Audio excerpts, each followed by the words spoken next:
اب جنگ کے حالات بدل چکے ہیں، جنگ کے طریقے بدل چکے ہیں، اور ہم اپنے ملک کے دفاعی ایکسپرٹس کو بھی کہہ رہے ہیں کہ دیکھو ایک $20,000 کا ڈرون $2 بلین کی اکوپمنٹ کو برباد کر دیا۔ تو یہ چیز ہمارے حکمرانوں کو بھی سوچنا چاہیے۔ آج اگر امریکہ کی سب مرین ہمارے ملک کے قریب آ کر ٹارپیڈو سے اس کشتی کو برباد کرتی ہے جو بھارت کی دعوت پر وشاکھاپٹنم کو آئی تھی، اور آج آپ خاموش بیٹھے ہوئے ہیں، تو کل چین کا سب مرین آئے گا، کل چین کا ایئرکرافٹ کیریئر آئے گا۔ یہ جب آپ کیا کریں گے؟ ارے بی جے پی والوں، مسلمانوں سے نفرت تم کب تک کرو گے؟ دیش کو خطرہ کس سے ہے دیکھ لو، دیکھو سمجھو، نہ سمجھو گے تو مٹ جاؤ گے۔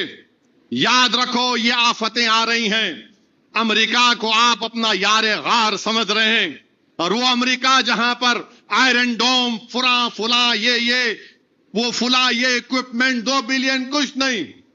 اس جنگ جب ختم ہو جائے گی تو آپ دیکھیں گے اور پڑھیں گے کہ سب سے زیادہ فائدہ ہتھیار بنانے والوں کو ہوگا، سب سے بڑا فائدہ ہتھیار بنانے والوں کو ہوگا۔ دیکھو آپ یہ لگا لینا تھا، دیکھو آپ یہ رکھ لینا تھا، دیکھو آپ وہ ریپٹر رکھنا تھا، دیکھو آپ آئرن ڈوم بنا لو، فلاں بنا لو۔ یہ بھی ایک مقصد ہے جنگ کرنے کا۔ خیر، یہ تمام سازشیں کرتے ہیں اور اللہ اپنی تدبیر کرتا ہے انشاءاللہ تعالی۔ اللہ اپنی تدبیر کرتا ہے، اللہ جس کو عزت دینا چاہے اللہ عزت دے گا۔ اور میں تو سمجھتا ہوں کہ ٹرمپ بری طرح پھنس چکا ہے، ٹرمپ بری طرح پھنس چکا ہے، مگر ہم کو یہ فکر کرنی چاہیے کہ ہمارے حیدرآباد کے بچے، تلنگانہ کے بیٹے بیٹیاں، بھارت کے بیٹے بیٹیاں ان گلف ممالک میں کام کر رہے ہیں۔ یہ جنگ کو ختم کرنا چاہیے۔ وزیر اعظم کو اپنی خاموشی توڑنی چاہیے، اٹھائیے فون اور ٹرمپ کو بولیے بند کرو یہ تماشا۔ ان کے پاس کوئی نقصان نہیں ہو رہا، کوئی امریکہ کا نہیں جا رہا باہر واپس، ہمارے شہریوں کو نقصان ہو رہا ہے۔